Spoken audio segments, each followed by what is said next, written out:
The Washington Commanders have to make it to at least the second round of the NFL playoffs for Coach Rivera to keep his job. And even then, there's a little bit of context to that. That's how I see it with soon-to-be Josh Harris's history of coaching decisions. That and more on today's episode of Locked On Commanders. You are Locked On Commanders, your daily podcast on the Washington Commanders. Part of the Locked On Podcast Network, your team every day.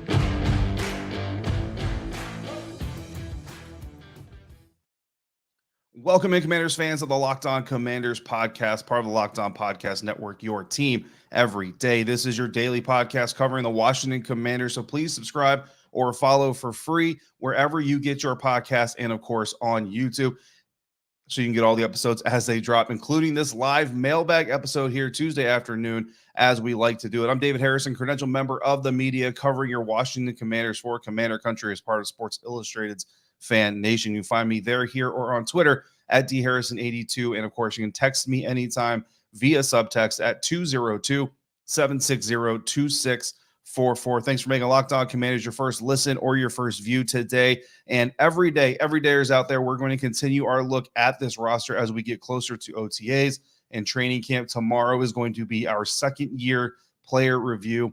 And then later in the week, we've got some more film study coming up with some more draft picks for the Washington Commanders, all leading into next week's first OTA session. So we had some really good questions coming into this week's mailbag episode. And I'll tell you what, Commanders fans are really, really good at asking some thought-provoking questions, because it prevents me a little bit from getting a ton of questions in each of these episodes. But don't worry, I've actually got a document where I keep track of your guys' questions for future use. So if your question has not been answered on this episode, don't worry, I have your question. I've got it saved, and I will get to them as we get through these mailbag episodes moving forward. We've got plenty of off season to talk about all of these questions, so keep them coming. In fact, if you've got more questions you want to get in for future mailbag episodes, drop them in the live chat if you're with me during the live shooting of this show, or if you're not, drop them in the comments section. Of course, you can also email them, text them to me. All that information will come later. But first question is really a multi-part question, right? I've gotten this question on Twitter. I've seen them in the comments. I've definitely gotten them via text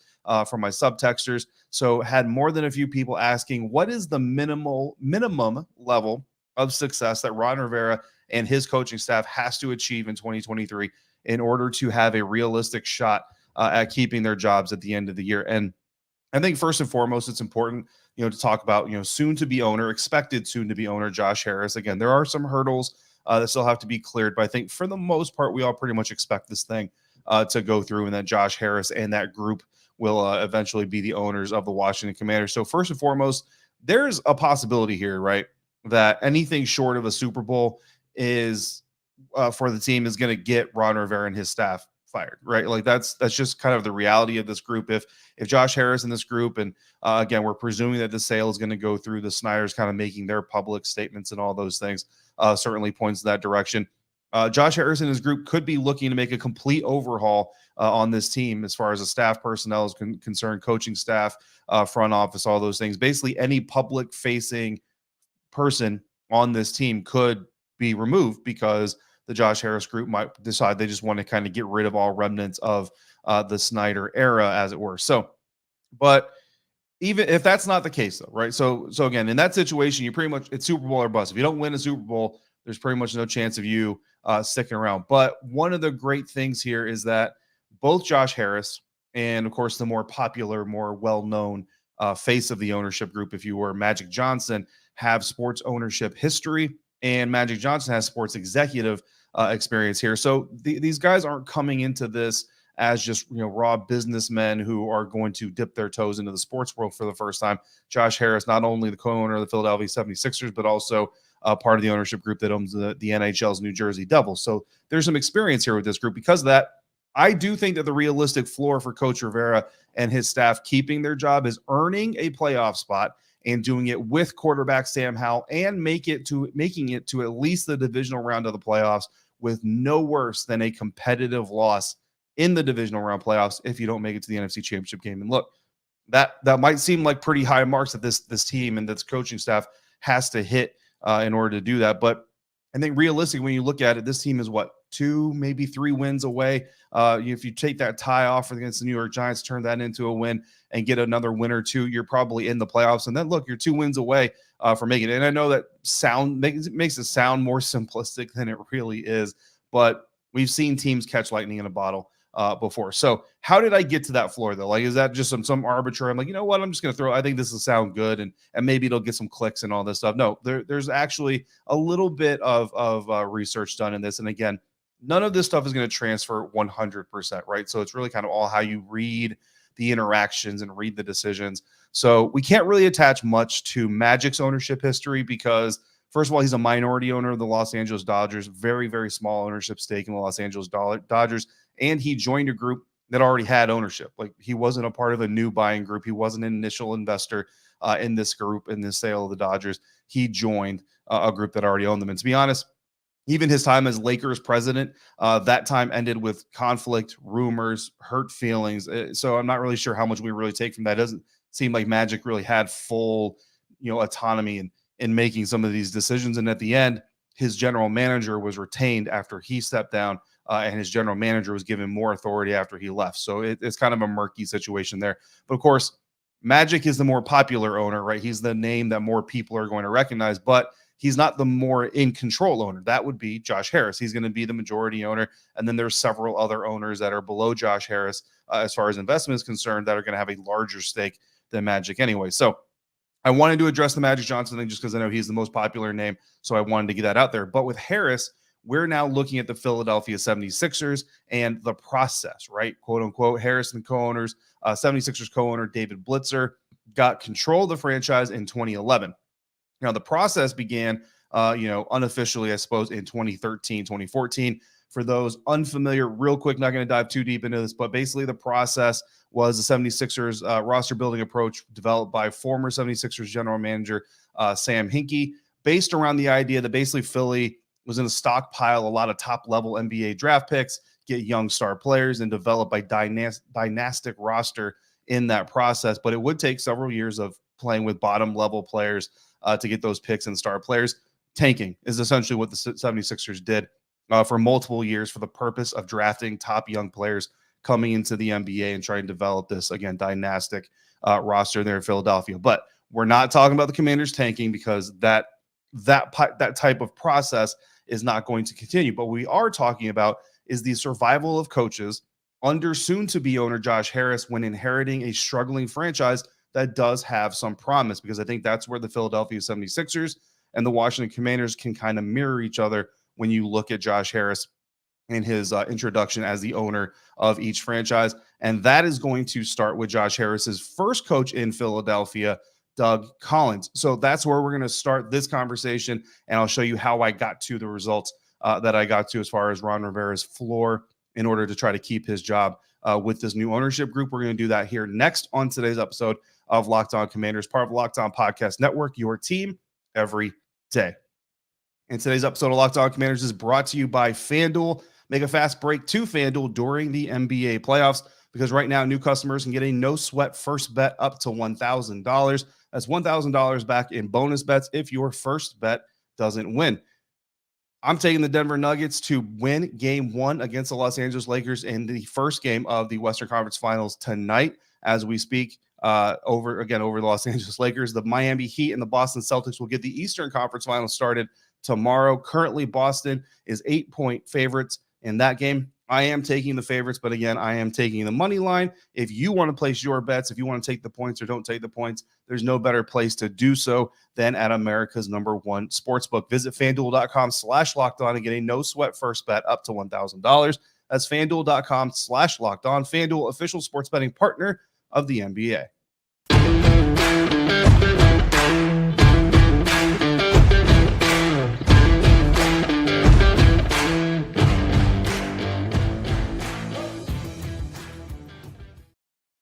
Thanks again for making Locked On Commanders your first listen or your first view today and every day. Make sure you come back tomorrow. I'm going to be diving into Washington's sophomore class, review their rookie seasons, and look ahead to their second. That was inspired by a YouTube question from Jay. So, Jay, that's where I'll be answering your question again a lot of great questions from Commanders fans that it inspires in-depth conversation and research. And of course, if you have a question that you want dropped on the next mailbag episode, drop it in the live chat, comment section, email, or subtext, and I'll stash those for another episode down the line, just like I do every week. And again, answering another question, this one coming from multiple people really asking what the minimum standard, the minimum level of success that Ron Rivera and his staff has to have in order to keep their jobs under presumed new owner, incoming owner to be Josh Harris. So kind of talked about the connection with the 76ers. Now we have to talk about the history of coaches and their survivability under owner Josh Harris. Former 76ers coach Eddie Jordan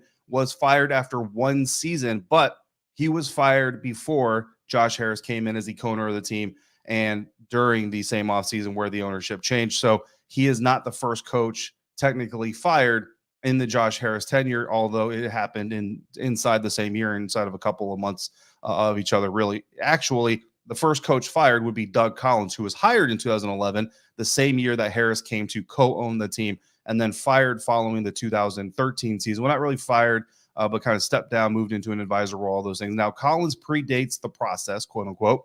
But the bottom line is here, Harris bought an NBA franchise that hadn't had a head coach finish his tenure over 500 since 2009.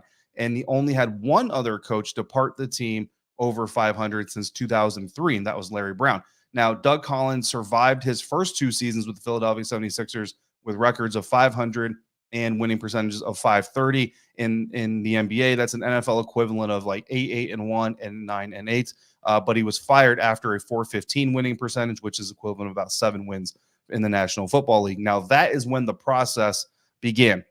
In 2013, after Collins resigned and again moved into the advisor role, the team hired Brett Brown, and Hinkie led this process situation evaluation, led the 76ers for 7 seasons, didn't win more than 28 games in his first 4 seasons. So remember, they fired Doug Collins, or no, I'm going to say fired. I keep saying fired. He stepped off the head coaching perch into an advisor role following what would be the equivalent of a 7-win season in the NFL. And then the next coach for the next 4 seasons won no more than the equivalent of 6 NFL games. So interesting development there. Basically, Brown and Hinkie, the GM, were given patience and they were given time to build their roster through this process, as it's been coined. But once it came time for that process to turn into championship aspirations and contention, which it didn't, then they were let go. The 76ers went a different direction, currently being led by head coach Doc Rivers. So he was retained, however, and that's where kind of this whole connection comes in, though, right? Josh Harris and his co-owner, they retained the GM. They retained the head coach through this quote-unquote process because they believed in the process. Because they, and I don't mean that as the quote-unquote process. I just mean in the system that this leadership group had in building their roster and what they were engaged in doing, the plan, so to speak. Now, Ron Rivera has talked several times about having a 3-year plan. Every year, that 3-year plan just extends. So every year is the first year of a 3-year plan. Right now you have year 1, year 2, year 3, looking out ahead into the future. Next year, you take what happened in the previous year, you adjust everything. You have a new 3-year outlook that kind of adjusts based off of what has happened. So because the 76ers coach and GM combination was kept for multiple losing seasons, in fact, 6-win seasons that you could equate to the NFL, it made sense to the ownership. That's why Josh Harris and his co-owner decided to go through with this, again, process, is because it made sense. They saw the potential, they saw the vision, and not only that, but they also agreed with it. Now, we've heard Ron Rivera, right, talk about 2 critical things that he needs to do this offseason that I think are going to impact this decision by the Harris-led ownership group. He talked about finally being able to roster build and learning from his experiences in Carolina when they went through an ownership change to the current owner, David Tepper, and how to better communicate his vision for the team. Given Harris's experience again with the 76ers, I believe those 2 things, how Rivera can show that this team is building its roster and how the current roster folds into future plans and contingency plans for their most likely points of failure, and getting that plan communicated clearly to Harris, to the group, and the partners is going to be critical. But this isn't the NBA.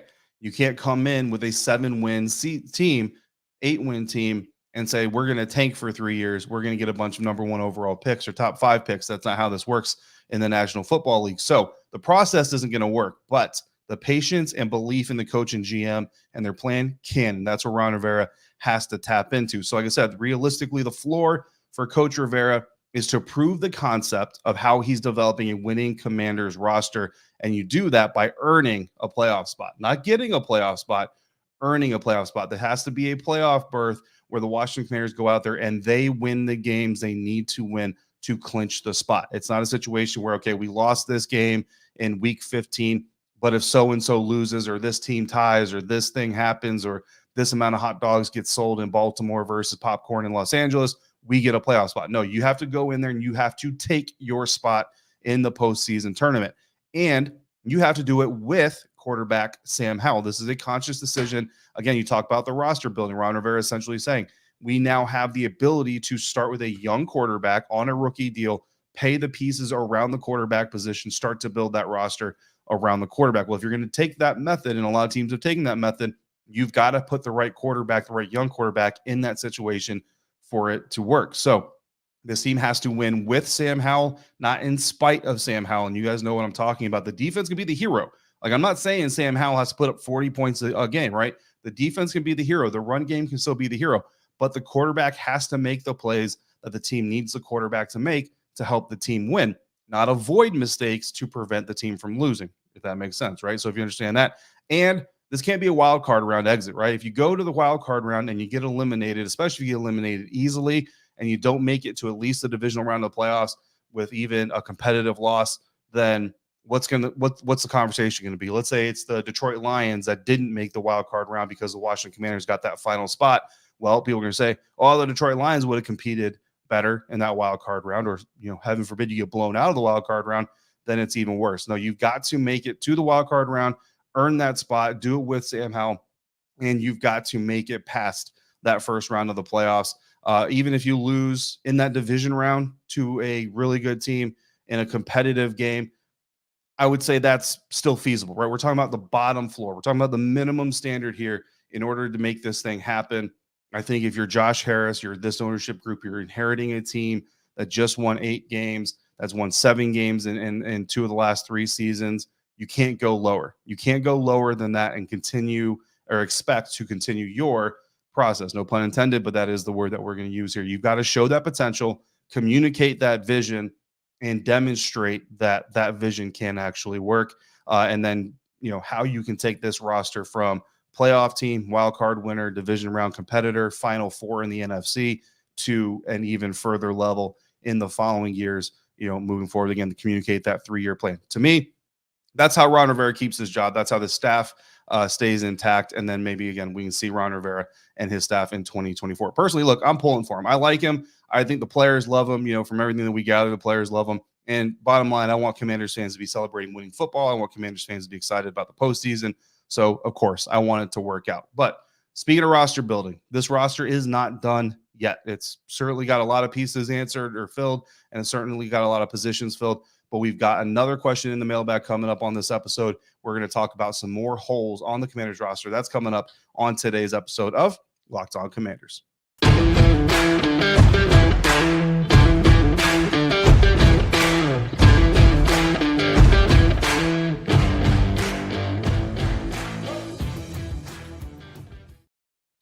All right, guys, final segment of today's episode of Locked On Commanders, this mailbag episode. Thanks to everybody joining me live here. And of course, thanks if you're joining me later on in audio or in video format on YouTube. Appreciate you as well. If you have questions that you want answered in future mailbag episodes, you can drop them here during the live chat or in the comment section, or of course you can email them and text them to me, which is seems to be the preferred method for Commanders fans, is to email me or text me via Subtext. Shout out against all the Subtexters and the everydayers.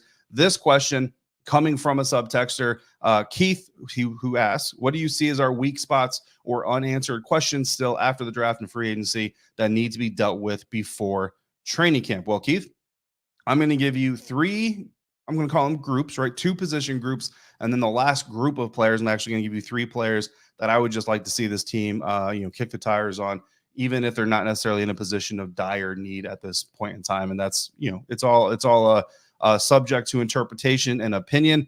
But the first position group I'm going to start with today that I would like to see the Washington Commanders address by adding talent, obviously, before training camp rolls around is the linebacker position. Now, right now, if you look at the top 4 linebackers for this team, obviously you've got Jamin Davis, you've got Cody Barton, the new addition from the Seattle Seahawks roster. You also have veteran David Mayo, and you've got Khaleke Hudson behind him. Those are my kind of top 4 linebackers for this team. There's some other good players. Milo Eifler is still out there on the roster. But to me, that position group, I don't hate this lineup. You know what I mean? Cody Barton is an unproven commodity, so we got to see still what he can provide on the field and how he looks on the field. We'll get our first chance to do that here coming up soon in veteran mini camp and OTAs.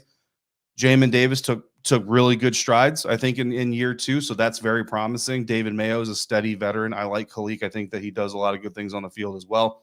But I don't know that he's necessarily, if you ever needed to rely on him to be kind of that starter fill-in for any reason, whether it be an injury or anything like that, I just don't know how successful that can be as a backup plan, right? So some free agents here. And look, I did a free agent every day, as you know this. I did a free agent episode not that long ago. Don't worry, the name that made a lot of people angry is not going to come up in this episode. But one name that a lot of people did like was Rashaan Evans, linebacker, who is currently a free agent, coming off of a contract with the Atlanta Falcons. Started a lot of games for the Atlanta Falcons, played a lot of snaps for the Atlanta Falcons. Now, my understanding is that he does or would like to return to the Falcons, and there is some talk inside the Falcons organization that they would like to bring him back. But we're past the draft. We're into this phase. If Rashaan Evans wants to play football in 2023, the clock is starting to tick a little bit on where he's going to go. If you're the Washington Commanders, Rashaan Evans comes in. He is a direct competitor to Cody Barton. This is a situation where you're bringing in Rashaan and you're saying, look, Rashaan, Cody, Jamin's got his spot over here. One of you two is going to have your spot next to him. Let's go find out who that guy is going to be. May the best man win and all those things. And I think that's really the best way when you don't have a 100% solidified answer at that position. Bring in competition and let the best guy go get the job. If it's not Rashaan Evans, another option out there who could still be a little bit of a competitor, Deion Jones, coming off of a deal with the Cleveland Browns, ironically enough, a former Atlanta Falcons linebacker. Most recently, though, played for the Cleveland Browns. Did have some injury issues. Didn't leave Atlanta kind of with the best taste in their mouths. And I don't know how much of that was Atlanta, how much of that was Deion. But Deion Jones, he's a rangy type of player, very athletic type of player, energetic, loves to make big plays. That's probably the area where like Jack Del Rio would probably have to kind of rein him in a little bit and kind of get him to buy into, Ron Rivera says all the time, the play doesn't care who makes it. Deion Jones is a guy who probably have to learn that a little bit. Another option that's still available out there as a free agent, linebacker Zach Cunningham, coming into free agency from the Tennessee Titans. So Rashaan Evans, Deion Jones, Zach Cunningham. To me, linebacker is the first spot. If there was one position group where I could tell the Washington Commanders to go add talent between now and training camp, that would be the group. And those are the 3 guys, honestly, in that order: Rashaan Evans, then Deion Jones, and then Zach Cunningham, if I could. Now, my second group, and this is where I made some people mad last time I had this conversation, is the receiver group. And look, I understand there's a perception out there that this team is stacked at receiver, and I appreciate that perception. But bottom line is, to me, you have 3 starting receivers. Every NFL team in today's NFL game has 3 starting receivers. For the Commanders, those 3 are Terry McLaurin, Jahan Dotson, Curtis Samuel. Very good, very solid. I'm not asking for anybody to come in and compete for a starting job. I like those 3. I want to keep those 3. When you're talking about depth, you need to be prepared to replace each of those players. The next 3 receivers are De'Ami Brown, Marcus Kemp, and Dax Milne. Honestly, guys, I don't know that Dax Milne makes this roster this year. If he does, it's more of a indictment of the depth and the other players that are competing for spots than it is, I think, a benefit to Dax. Now, don't get me wrong. He looked good last year in training camp. Did some good things in preseason. It just never really materialized. De'Ami, I'm a big fan of De'Ami. I like what De'Ami can do on the field, and I think maybe with quarterback Sam Howell taking over, that relationship can really kind of help him blossom more into that 4th receiver and become a really legitimate number 4 receiver on this roster. Marcus Kemp obviously has the Chiefs connection, so that's going to be important, but we'll see how that really pans out. Again, haven't been able to see him on the field as of yet. But I look at those next 3, the second 3 receivers, and I just don't think that you have to be sold on those guys. I don't think that you have to say those 3 guys are just untouchable, that there's no room for competition. Right now, Kyrick McGowan is a guy who's coming back. Jalen Sample is a UDFA that a lot of guys are excited about. Mitchell Tinsley, Kazmir Allen has some return ability and some uniqueness to him. And then Jadakiss Bonds, the star of rookie minicamp. So There are some free agents, though, that I wouldn't mind the Washington Commanders bringing in. Because, again, Kyrick, he's the guy who's got some experience on this roster, on this team. But the rest of these guys are UDFAs. And UDFAs can certainly carve out a spot for themselves, make a name for themselves. But typically, UDFAs are there for a reason. But there are some other names. N'Keal Harry out of Chicago Bears, coming from the Chicago Bears, formerly the New England Patriots. He's a big, tall type of receiver. Again, you want to have as much versatility as you can. Right now, you don't have that big body type of receiver really solidified on this roster. So if you get into a red zone package or you get into a situation where you want that kind of a guy, then N'Keal Harry is a guy who can come in and compete.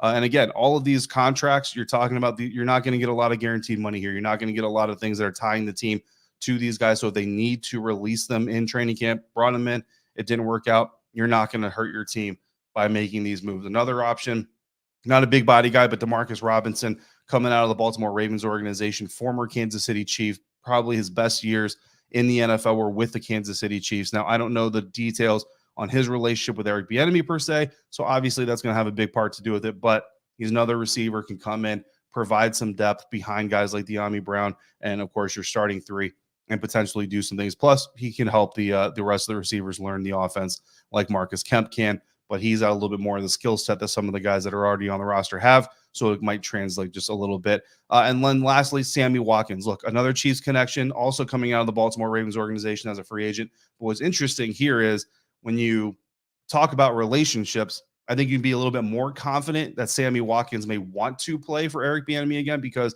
he once took a pay cut to stay with the Kansas City Chiefs. Now, that could just be ring chasing, right? He could just be saying, I want to win another ring. It may not be just love for EB or love for Andy Reid or anybody like that. But if he took a pay cut to stay with the Kansas City Chiefs, there's possibility there that he wouldn't mind coming back to a similar type system where he had that success in Kansas City. So those are three receivers.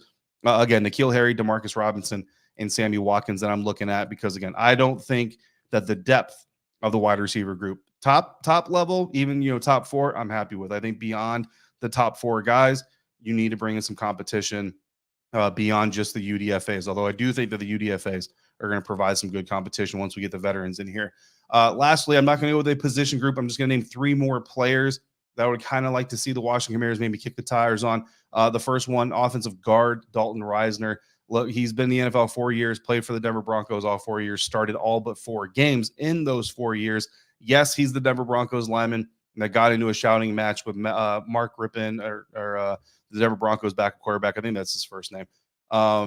But Dalton Reisner is a guy I remember back in the 2019 NFL Scouting Combine, really impressed by his personality, by his leadership, by the way that he kind of explains the game. You can kind of see that football IQ. And look, he's been starting for the Denver Broncos for 4 years for a reason. It's not that he's terrible at his job, right?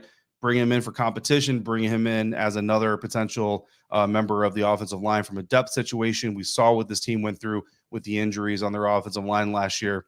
Continue to explore opportunities. And at this stage in the game, again, you're going to get a guy for not a lot of guaranteed money, not a lot of money just up front, period, probably a 1-year deal. Dalton Reisner is a guy who kind of fits that bill. Another offensive lineman, a center this time, Billy Price. I like him to come in behind Nick Gates, behind Ricky Stromberg, compete with Tyler Larson for that third center job. You know what I mean? If he beats out Tyler Larson, we like Tyler, but at this point in time, like we kind of know what Tyler Larson is or isn't going to be. So if he's not ever going to be that number 2 option or that starting option, let's bring in a guy in Billy Price who's got some potential, still a fairly young guy, and see if maybe we like him a little bit more than Tyler. If not, again, you're talking about a low guarantee, if not no guarantee type of contract, low money, no harm, no foul in that situation. Then finally, cornerback Artie Burns. And this one's a little bit more interesting because Artie Burns is kind of known as a guy with a little bit of fire, a little bit of cockiness, a little bit of an attitude, but he's a nickel. And again, depending on the usage of guys like Emmanuel Forbes, we saw him doing a lot of nickel work during rookie camp. But is that just them testing the waters, or is that really the plan? Quan Martin wasn't available at rookie camp, unfortunately. He shared on social media that his grandmother recently passed away. So our hearts and condolences go out to Quan and, of course, to his family. Incredibly happy that she was able to see him get drafted to the NFL. But unfortunately, they did lose Quan's grandmother. Again, he shared that on social media recently. So our heart goes out to him. We know that he's got that nickel potential, but also they may look at him as more of that traditional Bobby McCain, play deep as a free safety. And either way, you still want that ability to move Quan back and forth as you need to. So if you have to rely on him to be your nickel, it kind of removes that ability to be as flexible as you want to. Kendall Fuller certainly could play inside, but certainly could play outside. Benjamin St. Juste could play inside, could play outside. Percy Butler, we've seen him run the traditional free safety. We've seen him do a little bit of Buffalo, even though he's not the biggest guy. We've seen him do some nickel work. Danny Johnson, really at this point in time, and again, we don't know what the full plan is for these rookies, right? So it's a grain of salt type of situation. But right now, Danny Johnson is really your only, what I would call true nickel. Like, he's not a guy, Danny, who you're saying, well, maybe he'll do this, maybe he'll do that. No, like, he's a nickel. Well, Artie Burns is also a nickel. So if you bring Artie Burns in, even if it's just for camp, even if it's just for a tryout, he's a guy who's a nickel. You're not worried about him maybe playing outside, maybe playing free safety. So again, a lot of this depends on what the plan is inside the Commanders' defensive room. I don't know those answers, so this is just me from seeing the roster from the outside. If Jack Del Rio heard me say this, he might go, that's ridiculous because of the plans that we have, and that's fair. But I think Artie Burns is interesting. I think the talent is still there. There's still potential to be tapped into. Again, he's still a young guy, but he is known as a fiery personality. He's been in his fair share of fights on the field. So it would be interesting to see if the Washington Commanders would feel confident in their leadership and their building to bring a guy like that in and be able to kind of accentuate the talent while containing some of the adversity that he can bring to the field. So those are two groups I'd like to see Washington add talent to between now and camp, and then three players I'd like to see based on their potential. So not so much a need in the group per se, right? But certainly good players that can bring some competition. Of course, really none of this can happen until June 2nd at the earliest, when Chase Roulier's cap relief hits, or until the Commanders make another roster move to free up some cash. So that's going to wrap up this live mailbag episode, guys. I want to thank you for making Locked On Commanders your first listen or your first view today and every day. I want to appreciate everybody. I see a few questions in the live chat that we will definitely save. I'll put on my document and we will address on a later episode. If you want to ask your questions, again, drop them in the comments, drop them on Twitter, or drop them in the email inbox, lockedoncommanders@gmail.com, on Twitter at dharrison82, or you can text me anytime, 202-760-2644 via Subtexters. Everydayers, I'll be back tomorrow with my second-year player review of the rookie seasons and preview of the year to come. Signing off for today, I'm David Harrison, staff writer for Commander Country, part of Sports Illustrated's FanNation, credentialed member of the media covering your Washington Commanders, and more importantly, hanging out with you today and 5 days every week. Until we speak again, if you're out and about, please be safe, be kind to one another, and I'll see you right back here next time for another episode of Locked On Commanders, part of the Locked On Podcast Network, your team every day.